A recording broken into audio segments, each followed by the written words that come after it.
ওকে, এবার যে বিষয়টা আমরা দেখব সেটা হচ্ছে এরর হ্যান্ডেলিং, ট্রাই ক্যাচ এবং ফাইনালি। তো ট্রাই ক্যাচ এরর হ্যান্ডেলিং এখানে আমরা লিখে নিই হচ্ছে ট্রাই ক্যাচ এবং হচ্ছে যে কি ফাইনালি।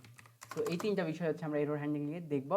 তো এরর হ্যান্ডেলিংয়ের এই তিনটা বিষয় দেখার আগে আমার হাতে একটু অ্যাকচুয়ালি সময় কম, আমি কিছু কোড আগে থেকেই লিখে রেখে নিয়েছি, আমি জাস্ট এক্সপ্লেন করতে চাচ্ছিলাম, সরি ফর দ্যাট।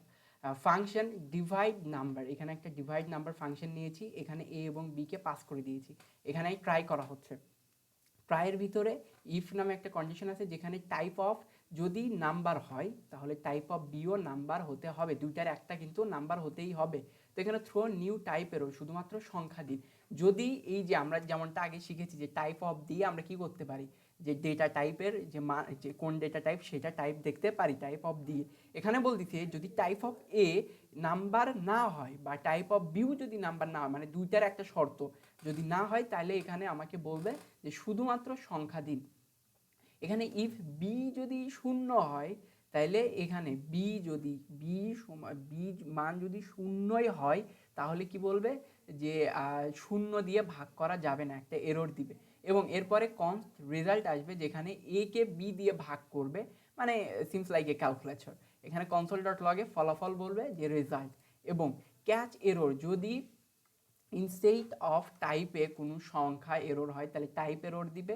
এবং ইফে যদি ইনস্টেড অফ রেঞ্জ এরর হয়, মানে শূন্যর ভিতরে শূন্যর উপরে না হয়, তাহলেও এরর মেসেজ দিবে। এবং অজানা যদি কিছু হয়, মানে আননোন যদি কোনো এরর হয় তাহলে ওই এরর মেসেজটা যেন দেয়, রিটার্ন নাল। এবং ফাইনালি এই ব্লকে সবসময় চলবে এরর হোক বা না হোক, ভাগের অপারেশন শেষ হয়েছে এটা সবার শেষে আসবে, মানে কিছু হোক বা না হোক ফাইনালি এটা লক করবে, এরর হলেও বলবে কাজ হলেও বলবে। সো এখানে বেশ কয়েকটা নাম্বার দেওয়া আছে, যেমন এইখানে টাইপ এরর দিবে কারণ এটা হচ্ছে যে একটা স্ট্রিং। আমরা যদি এখানেও 2 দিয়ে দিই, এখন যদি নোড মেইন ডট জেএস দিয়ে দিই, তো এখানে কিন্তু কাজ হচ্ছে।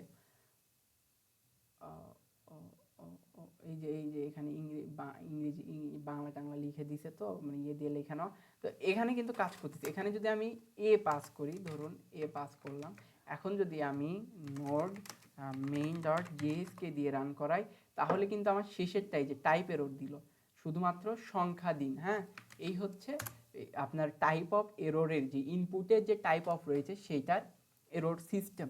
এরপরে কাস্টম এরর ক্লাস, যে ক্লাস যে আমরা ব্যবহার করি সেই ক্লাসের যে এররটা রয়েছে, যেমন এখানে ক্লাস ভ্যালিডেশনের এরর আসবে। এখানে একটা কনস্ট্রাক্টর রয়েছে এবং এই কনস্ট্রাক্টরের ভিতরে একটা ফিল্ড আর একটা হচ্ছে মেসেজ, এবং সুপার করা আছে, সুপারের ভিতরে মেসেজ দিস ডট নেম, এবং এইখান থেকে আমরা কি করবে ভ্যালিডেশন এরর দিবে। কি এরর দিবে? Validation error. এবং দিস ডট ফিল্ডে ওই যে ফিল্ড রয়েছে সেই ফিল্ড অনুযায়ী। এবং ফাংশনে ভ্যালিডেট এইজ, আমার এইজ যদি 0 থেকে কম হয় বা 120-এর উপরে হয় তাহলে এখানে বলবে এইজ হচ্ছে বয়স সময়সীমা গ্রহণযোগ্য নয়।